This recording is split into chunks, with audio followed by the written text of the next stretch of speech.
As you can see, I'm already halfway through my leg day. Man is drenched in sweat in a strange hot gym in the middle of nowhere. I'm gonna teach you all the tips and tricks that I've learned over the years, how to train your legs more efficiently. It's a difficult workout, but it's not that much volume. And I wanna show you that if the intensity is high, the volume doesn't have to be as high. I would rather have a difficult, punishing leg day in the hottest gym in Mexico than have a long leg day. So this is a quick, efficient, brutal, effective leg day. Let's get into it. Okay, boys, the spirit of today's workout is just making do with what we have, okay? If you train for long enough, you'll find yourself in strange places, and I am in a very strange place.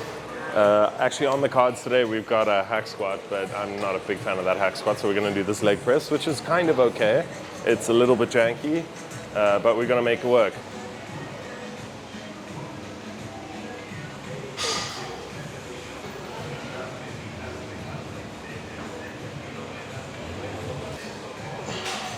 A lot of people are prima donnas about equipment. I see this all the time, and it's like you can get an amazing workout with honestly not the world's best equipment. A lot of the stuff in this gym is just really ramshackle. But this leg press is okay.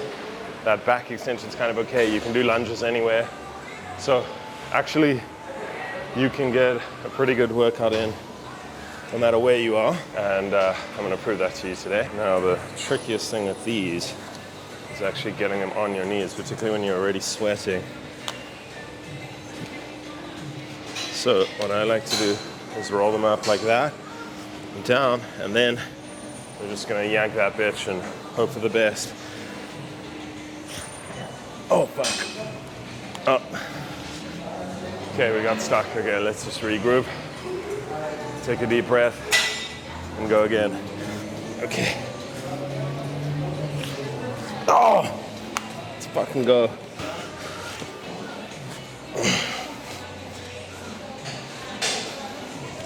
Okay, ready to go home. Managed to get my knee sleeves on in 75% humidity, so I call that the proudest moment ever that I've had in the gym. A few thoughts about how to make a leg press best for your quads. We want to use as much range of motion at the bottom as possible.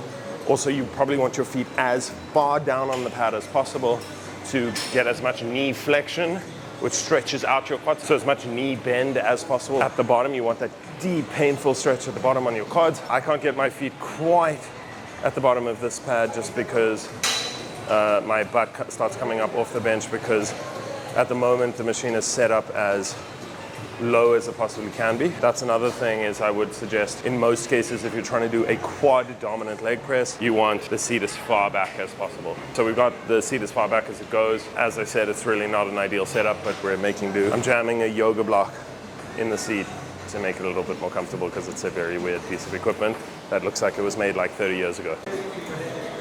Oh, I'm already sweating quite a lot, and it's just gonna get worse now.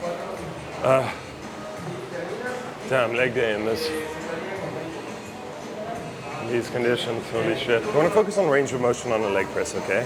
The most significant things are as much range of motion at the bottom as possible, big, deep stretch, and a slow eccentric, a slow, controlled eccentric and a deep stretch, and just to absolutely murder your quads, okay? It's not about the amount of plates you put on the leg press. Some of the biggest enhanced bodybuilders in the world, if they're doing it slowly, have like 6 plates aside, like not that much weight for somebody their size, but they're really owning it. And they're making less weight go a lot further. And that's what I try to think about with this. So what I've noticed on this machine is about 4 plates aside is probably a good working weight for me if I'm doing between 10 and 15 reps. I'm gonna control them, I'm gonna lower them under control, I'm gonna really own it, as much range of motion as possible, and absolutely crush the set, and hopefully I'll be limping afterwards.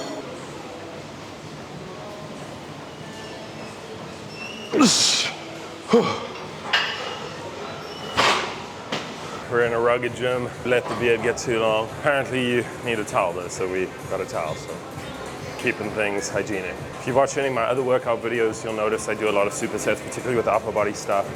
Antagonistic supersets, biceps with triceps, chest with back. Those exercises aren't super systemically challenging, and also they don't tend to have overlapping muscle groups, so they can be paired together. But with legs, I don't do superset. Training legs is different. You need to go to a different place. If you're gonna train them properly, they're the biggest muscles in the body. You need to give them your full attention. You need to give everything you have.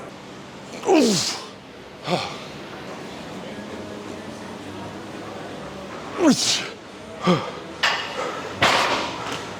a tough set. Look, I'm a big advocate of training to failure, but I think that was probably like about 2 reps in failure. But I think with a difficult leg set, with a compound exercise, you can be forgiven for keeping 2 reps in reserve. You're rolling. Does that mean I have to do another set? Like this lifting thing, I'm done. I'm just done. I'm done with it all. I'm just gonna take up chess or something. Chess is a sport, right? I mean, chess is actually definitely a sport. It's been around longer than this shit. I think that's true. It's gotta be true.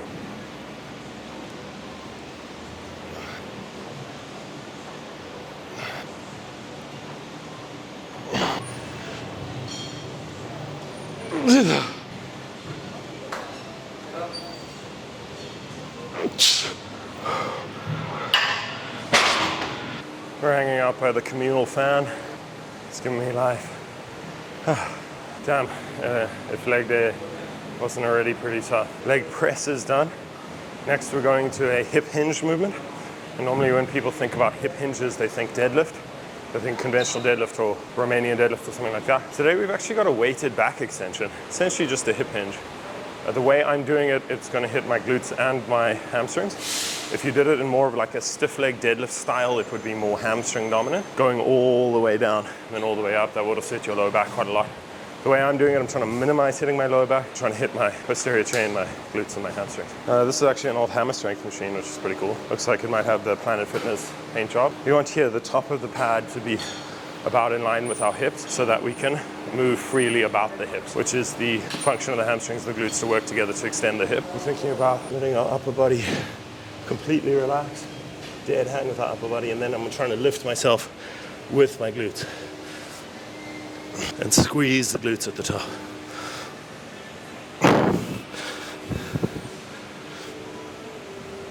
Oh, so that's the warm-up set. I can already feel my glutes and my hamstrings working really hard.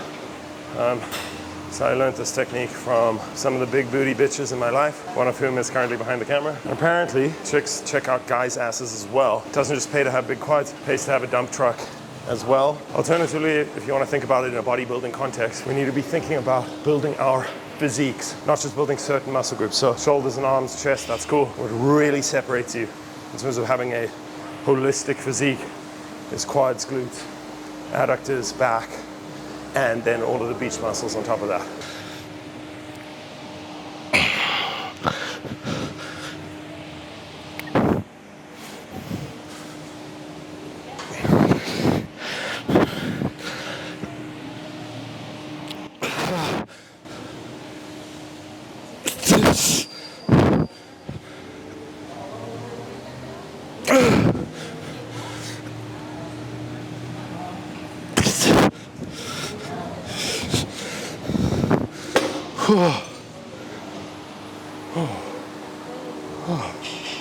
Holy fucking shit.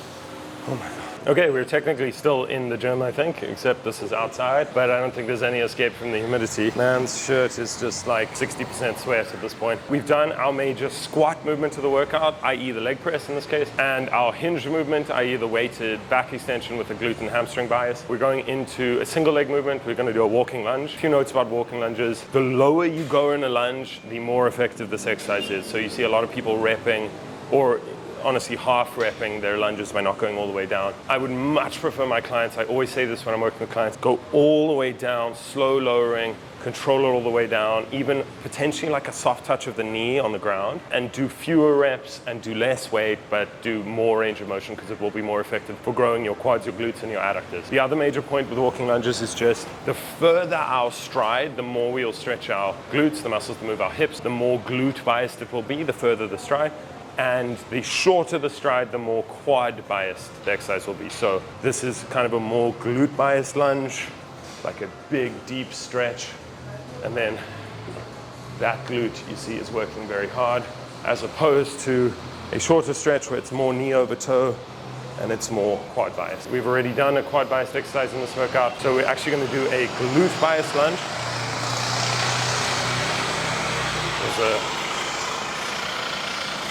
There was a loud as fuck truck that just went by, so your quads are still going through a pretty big range of motion, and our quads are already pretty exhausted, so the quads will also be hit. Start off with a warm-up set with no dumbbells, and just, the other thing is we probably want to start with our non-dominant leg, so in this case my left leg first. When we're doing unilateral exercises, we're going to start with our non-dominant side first, so that way we can match the performance on our dominant side and ultimately reduce muscle imbalances and muscle size imbalances by doing one leg at a time, starting with our weaker side.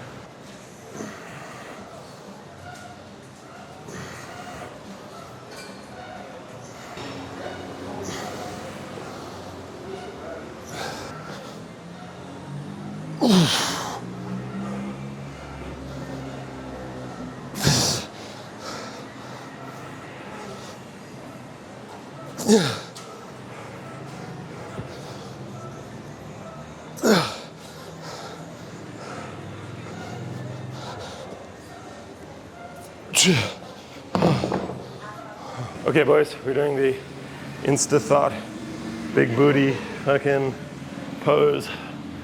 How does that look? Good. Okay, second and final set.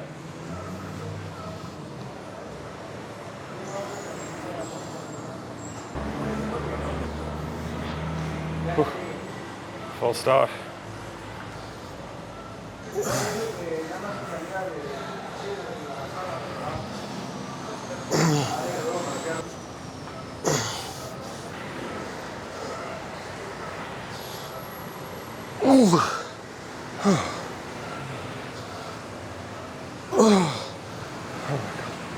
Holy fucking shit.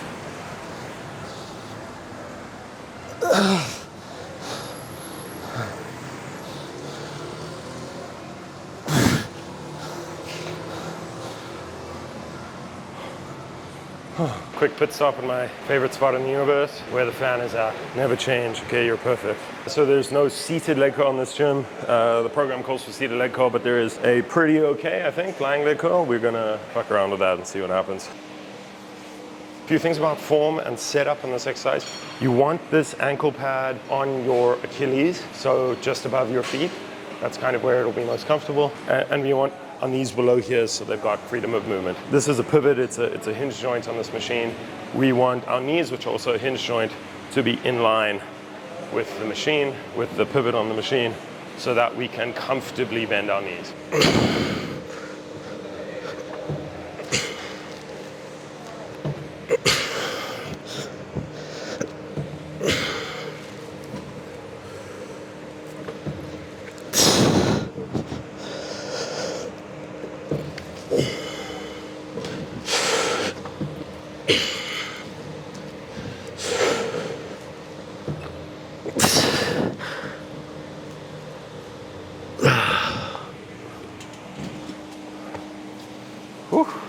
I've got one more of these sets to do, and as you can see, there hasn't been a lot of working sets in this workout, but they have been very intense. And I think this is a great way to train legs, particularly if you train legs twice a week like I do. Just do like 8 to 10 working sets per workout, make them really intense, hit legs twice a week, and they should start to grow. If you are new to my channel and you've made it this far, thank you so much. If you enjoyed this video, please like and subscribe. I am Jake, I'm an online fitness coach.